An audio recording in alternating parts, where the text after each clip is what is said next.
What up, y'all? It's your boy Ben here. We're back again with another Pokemon Pocket video for you all. We're going to be going over this week's meta report, keeping you up on the changes of what you could be playing into ranked right now to climb up your way to Master Ball if you haven't made it up there already, or if you're just looking to have a good time with some good decks. This is definitely the video for you. So if you like the vibes of this channel, be sure to hit that like button, subscribe, and definitely click that notification bell button. And with that out of the way, let's go ahead and dive right on in. Up first, we have Suicune. Right now, Suicune is looking to be the king. That's right, the king, maybe the #1 contender. There's definitely some good ones out there right now that we're going to be covering throughout this video. But as you can see, Suicune here has been putting in work. You kind of have two builds that's going around right now. I feel like this man-type build isn't as popular here just because Giratina allows you to have damage output that Suicune doesn't, whereas if you start on Mantike on turn 1, then you're attacking with Suicune immediately, filling up your bench for at least 60, if not 80 per turn once you get your rare candy into Greninja. So that's just kind of like your two variations here. The one that I do prefer is the Giratina EX here. Again, just for that prime reason, you definitely have a Pokemon that definitely can go over the top of other mons, especially with Greninja. This one is opting out for 2 Iridas and 1 Cyrus. I definitely like the 2 Cyruses here, but if you are poking away at an EX and then you're poking at a non-EX, that just having the 1 Cyrus is totally fine, and going from there. But essentially you're really just trying to lead with your Suicune, draw your cards, get into your Greninjas, power up your Giratina, and then you attack from there. And there's definitely a lot of situations in which you might not get your Giratina online, and you know what, that's okay, because Giratina is your backup plan and not your primary plan here for this deck, because you are looking to attack with Suicune and Greninja and really just kind of control what your opponent is doing.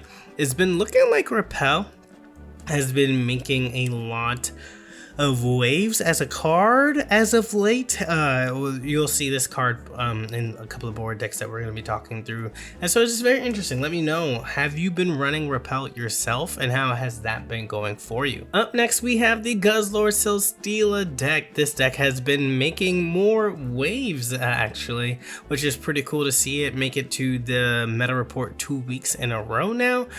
Just coming up from one of those decks that was just kind of like potential, and to now making numbers into decks over the weekend and throughout the week as well. So Guzzlord here, you're mainly building up one Guzzlord. You have your Celesteela to just kind of get rid of any status conditions if you need to, swap in, swap out. But one goes down, you then Lucamine up the other 2 for the Tyrannical Hole here to attack for 120. You have the will to kind of get your first heads for your Grindcore, and after that it kind of floats the boat of like Dartina, in the sense that you're using the rest of the cards as your builds to really just support and play around the board. Again, your hand disruption with Mars and red cards, you have Rocky Helmets to chip away when they're attacking such high health Pokemon here. 170 HP is literally no joke. You have Potion and Pokemon Center Lady for your sustain here, and again, Repel. I know I just asked before, but yeah, seriously, let me know, are you running this card? I've been seeing it this week, and I was like, oh, okay, let's just see how many more are there out there. But this is really cool just because it's very straightforward. Let's power up our Guzzlord, let's attack, let this go down, power up the other Guzzlord, get into your Lucamine action, and you just kind of go from there. And your Celesteela is just to play around and avoiding this retreat cost of 4, which can be very scary. Up next, you have the other tyrant of the meta, which is your Espeon Sylveon Eevee box here, your 4. So this is actually interesting because there are typically so you have 5 here. The 6th evolution would be Espeon non-EX that allows you to attack for 20 for all of the energy, well 20 times all of the energy that's on the board there. I do prefer that here, but this list of cut and one has been seeing some play this week and on topping some tournaments and whatnot, getting those some places, some highlight places like top 3 or whatever the case may be. So let me know. I've been playing. I like the build with Espeon, just adding that as an addition, and one card that I would take out of that, maybe a Guzma, or maybe the Mars here. Just for that, because like you're gonna get through all your cards, so you don't really have to worry about hand disruption, because you're gonna get through their deck and deal with them before they can deal with you, just because of that draw power that you have.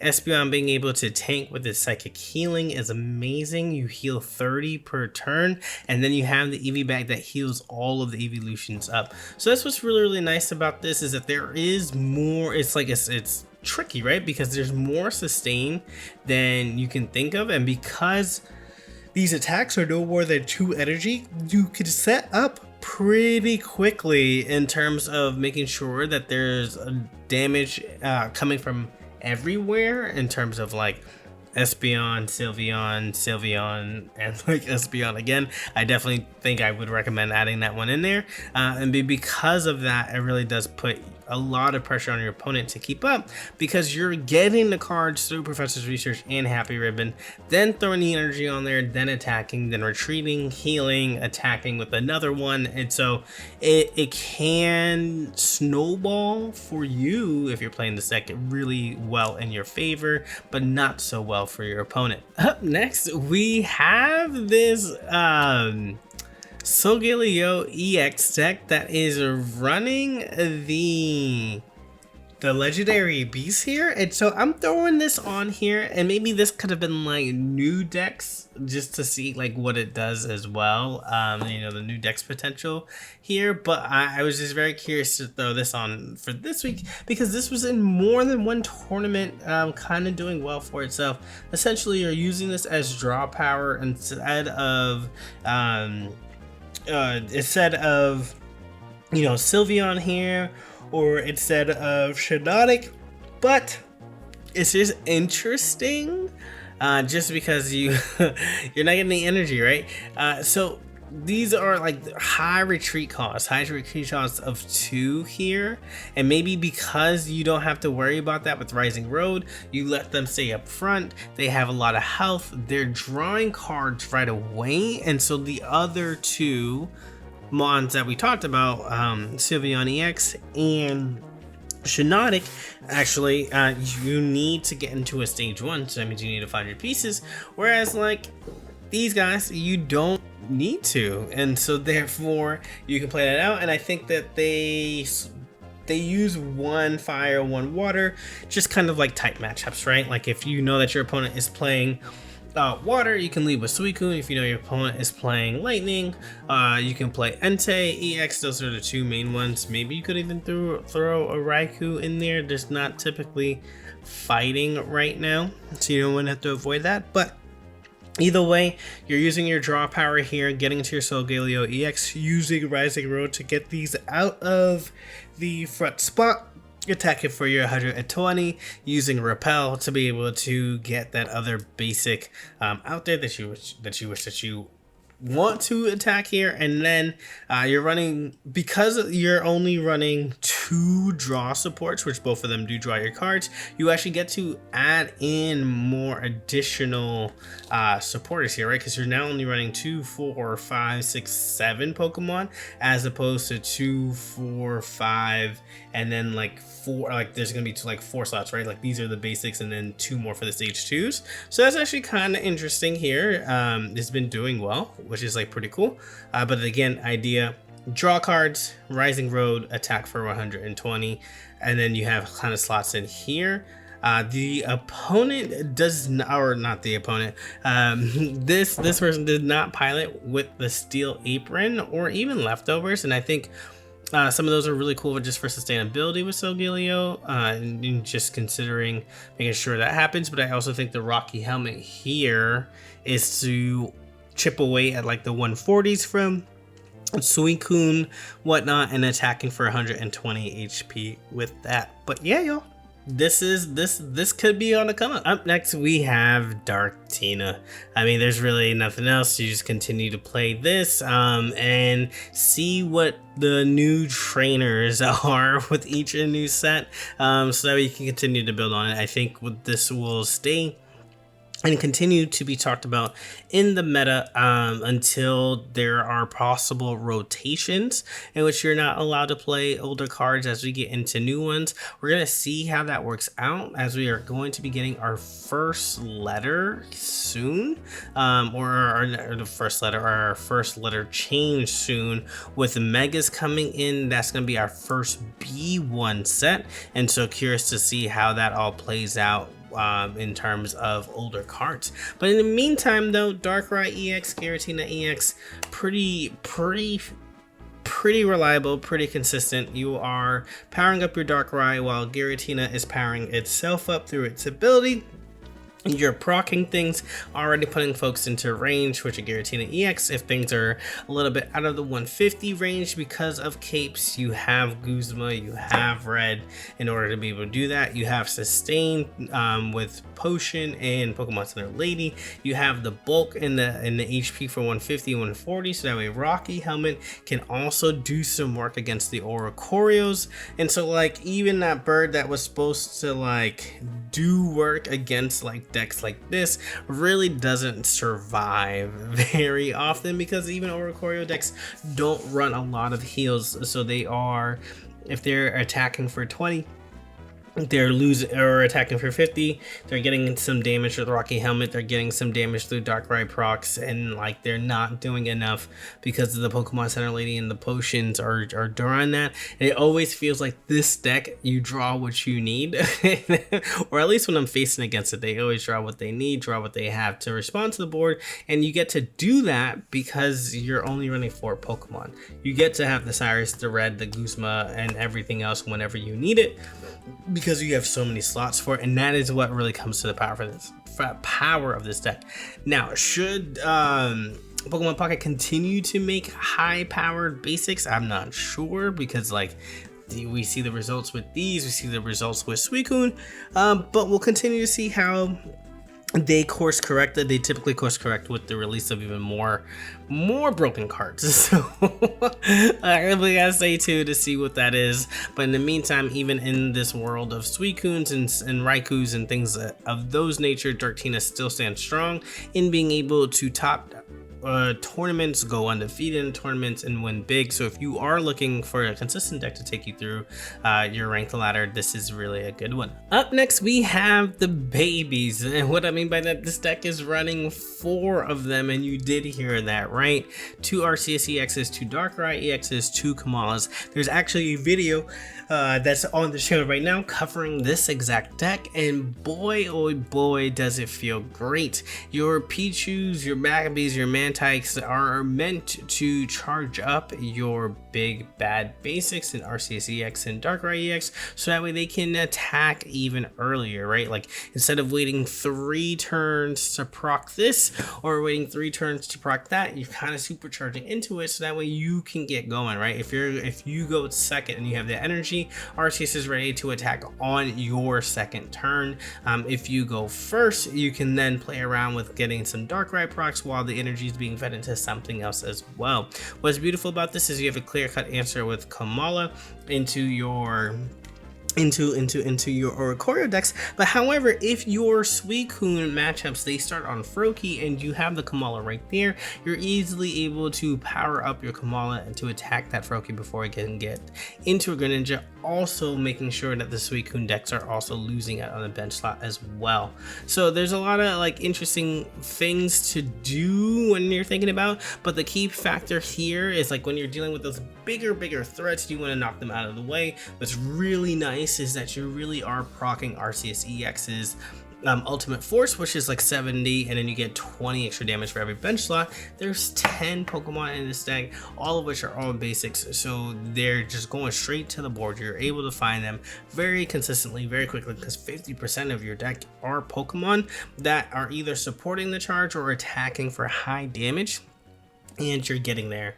And so you're getting the 130, you're going to be able to possibly hit with 150, possibly 170, and not a lot of things that are being played in the top ranked metas are surviving 170 damage in one turn. So there's a lot of good answers here. This is all about being aggressive, right? Like that's why the 2 reds are in here, right? We're not seeing Cyrus, we're not seeing, so we're literally just on the attack. Power up, retreat, attack, attack, attack, attack, and that is what this deck is really good at. Up next, we have this Raikou EX Tapu Koko Pikachu EX deck, as we're like settling into things. There are a couple of other variations of Raikou, but not as many that has made it to the topper end of our rankings over this past weekend.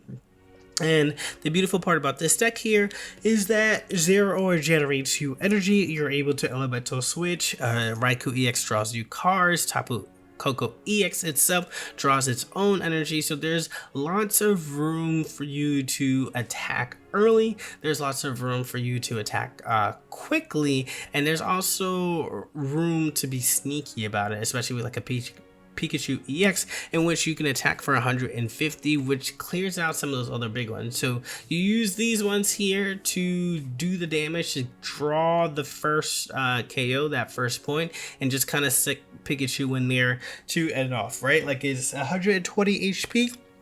But that 150, 170 with red does a lot of damage. That electrical cord helps you set up here. The Rocky Helmet helps you chip them down and get them into that range. The Repel can net you some games, especially when you're going into, you know, we just saw a lot of the decks that we've talked through. There are a lot of basic EXs that are up front, so repelling them into a lower HP mon to ensure your 150 takes that win, or even, you know, the 60 or whatever the case may be, is very good. Raikou really showing itself out here with its ability to draw, but also to set up Cyrus for a win as well is super strong. We see that now with Greninja, and Raikou just does that.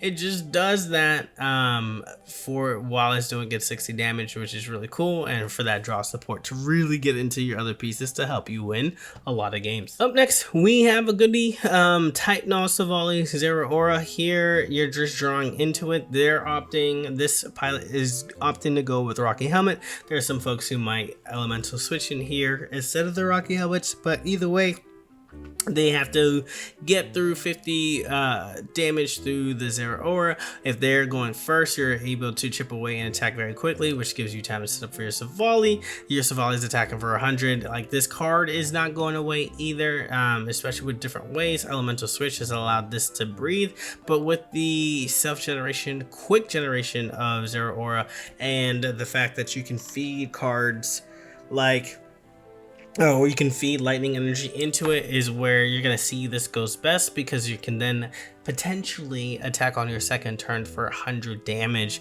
which, like, you want to do that, right? Like, you want to have these high roll hands so that way you can get through this ladder very quickly, end games before your opponent gets really set up here. And Savali is a bane of that. 100 damage is no joke. 110 HP is still enough to survive a lot of things as well. So that's really great. So, like, for example, Savali survives a Darkrai, right? Like a ping and a Darkrai attack still means 10 HP. So if you get the first hit on Darkrai, they don't get to finish you off. You get to finish it on that next turn. So that's really cool here, and really strength in that. And then our last deck that we're going to talk through is none other than the Buzzwole EX deck. This one's opting just for Pheromosas here. And again, just 2 Buzzwole EXs. Pheromosa does well. It allows you to proc your Cyrus, as we can see, being able to make sure that no mons are really safe on the board is really clean here. They're not using Kartana. Kartana still can chip away pretty heavily at your opponent's active spot. It's 1 grass energy for 40. But what you're trying to do with this deck is chip away, chip away, chip away with either Pheromosa or Kartana. If you do choose to include that in here, you can definitely take out the red card for that. You can keep Mars in if you'd like. And then use Lucamine to bring back that 1 energy attack with Buzzwole. for the 120. Use Celesteela to move it back. Put up one of these baby mons up front because they only have 1 retreat cost, and then they retreat, and then you get to attack for your 120 again.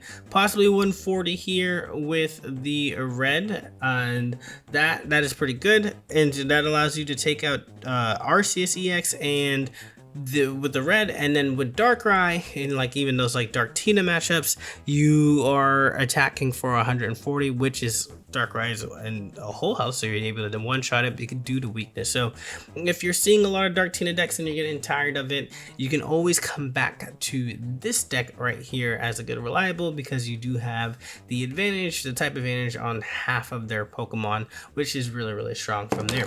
Let me know, y'all, what decks are y'all playing? What are you looking at? There's literally so many so far that people have been able to try. We even have a show all decks version, but let me know down below in the comment section. So excited to see what you all have been able to cook up with as well. And without further ado, we'll catch you on the next one. Peace.